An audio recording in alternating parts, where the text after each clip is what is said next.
समास और बहुव्रीहि समास को स्पष्ट किया था। आज हम पहले तत्पुरुष समास को देखते हैं। तत्पुरुष समास में उत्तर पद प्रधान होता है। उत्तर पद बाद वाला पद प्रधान होता है और इसकी पहचान ये है कि कोई न कोई जब विग्रह करने पर कारक चिन्ह इसमें छिपा होगा। कारक आप जानते होंगे, नहीं तो जब कारक प्रकरण होगा मैं उसको स्पष्ट करूंगी कि 8 होते हैं, जिसमें कि यहाँ पर तत्पुरुष 6 प्रकार का, क्योंकि कर्ता कारक और संबोधन कारक का नहीं होता, बाकी 6 प्रकार का हो। तो ये 6 कारक चिन्ह विग्रह करने पर उसमें अवश्य छिपे होंगे। तो तत्पुरुष समास की पहचान क्या होगी कि पहले तो उत्तर पद प्रधान होगा और दूसरा कोई न कोई कारक चिन्ह उसमें छिपा रहता है, उसे हम तत्पुरुष समास कहते हैं। आइए इसको हम उदाहरण से समझते हैं।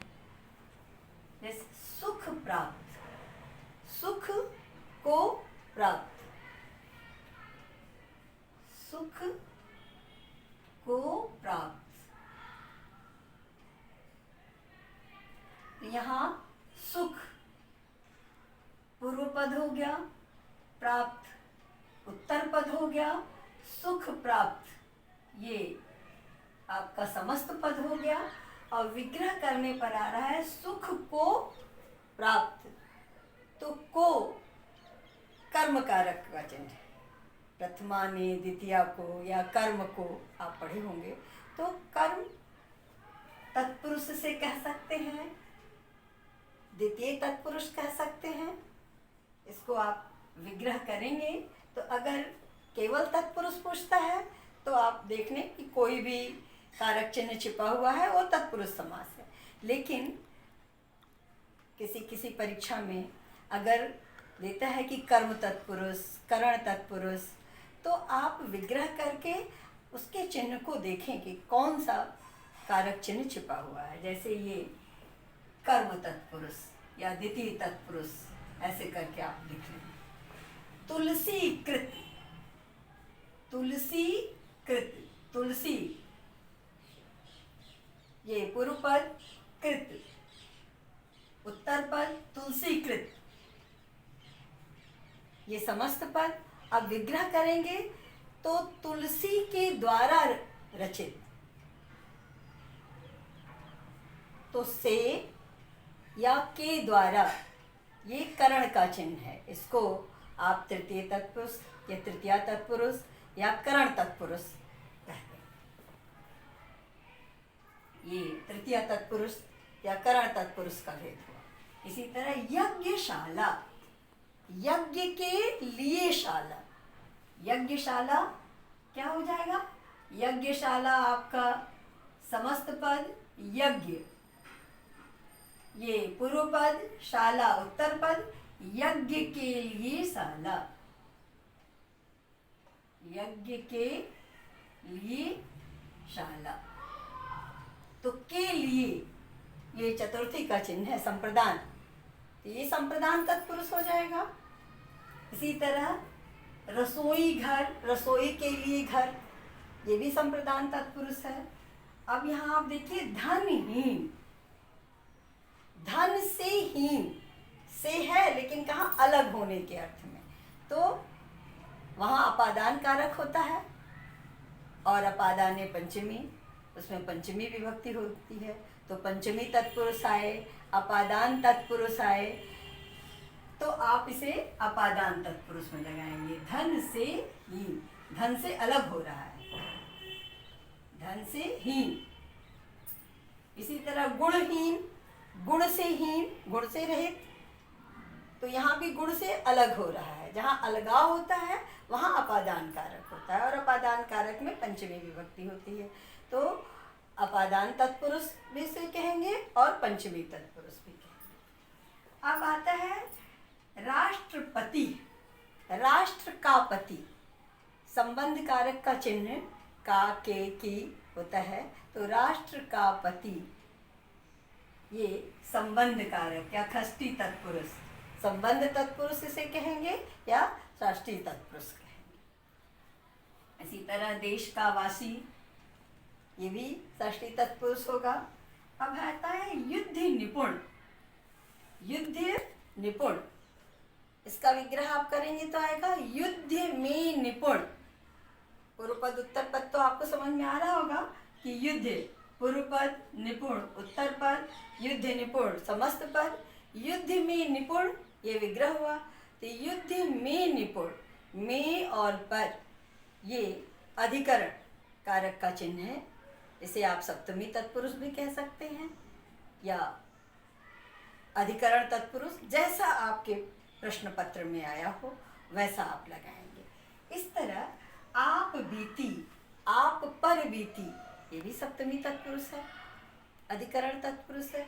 इस तरह तत्पुरुष समास के भेदों को मैंने संक्षेप में स्पष्ट किया कि तत्पुरुष समास का उत्तर पद प्रधान होगा और इसमें कोई न कोई कारक चिन्ह छिपा होगा।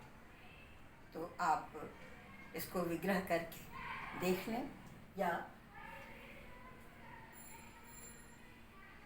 इस तरह देखें कि पूर्व पद कैसे प्रधान है। यज्ञशाला, शाला का अर्थ घर स्थान, तो ये मुख्य है।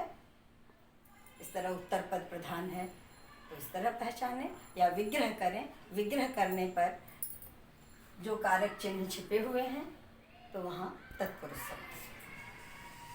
कर्मधारय समास। कर्मधारय समास में विशेषण और विशेष्य होगा या उपमेय और उपमान हो, वहाँ कर्मधारय समास होगा। इसे समझने के लिए आप उत्तर पद प्रधान होता है और उत्तर पद से कैसा प्रश्न करें। उत्तर जो आ गया तो आप समझ जाइए कि यहाँ कर्मधारय समास है। जैसे देखिए, नील कमल, कैसा कमल, नीला है जो कमल, उत्तर मिल गया, ये कर्मधारय। का पुरुष, कैसा पुरुष, कायर है जो पुरुष। काली मिर्च, कैसी मिर्च, काली है जो मिर्च। कमल नयन, कैसा नयन, कमल के समान जो है। तो इसमें देखिए कमल के समान उपमेय उपमान हो गया। इसी तरह इसमें विशेषण या विशेष्य होगा या उपमेय और उपमान होगा। और सबसे ज़्यादा पहचान का है कि उत्तर पद प्रधान होगा और उससे आप कैसा प्रश्न करें। अगर उत्तर आपको मिल रहा है इसका मतलब वहाँ कर्मधारय समास है। अब आप थोड़ा उदाहरण से देख लीजिए। नील कमल, नील कमल ये समस्त पद हो गया। नील पूर्व पद, कमल उत्तर पद,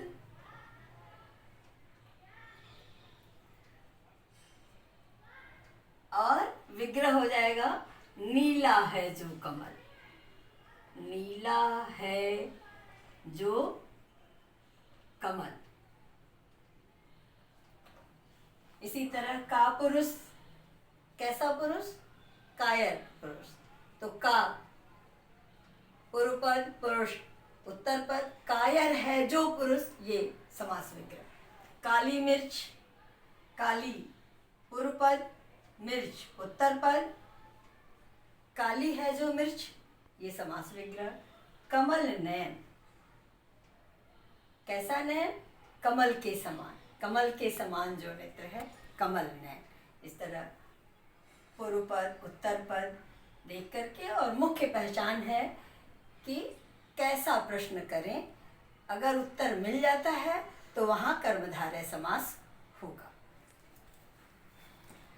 समास, द्विगु समास में पहला पद संख्यावाची होता है। मैंने बताया था ना, दो गाय वाला, तो द्विगु समास का पहला पद संख्यावाची हो। इसको समझना सबसे सरल है। देखिए उदाहरण से समझते हैं। तिराहा, चौराहा, चारपाई, शताब्दी, त्रिलोक, पंचगांव। अब इसको देखिए, तिराहा, तीन राह वाला। तिराहा कहते हैं जहाँ तीन रास्ते मिल रहे हों।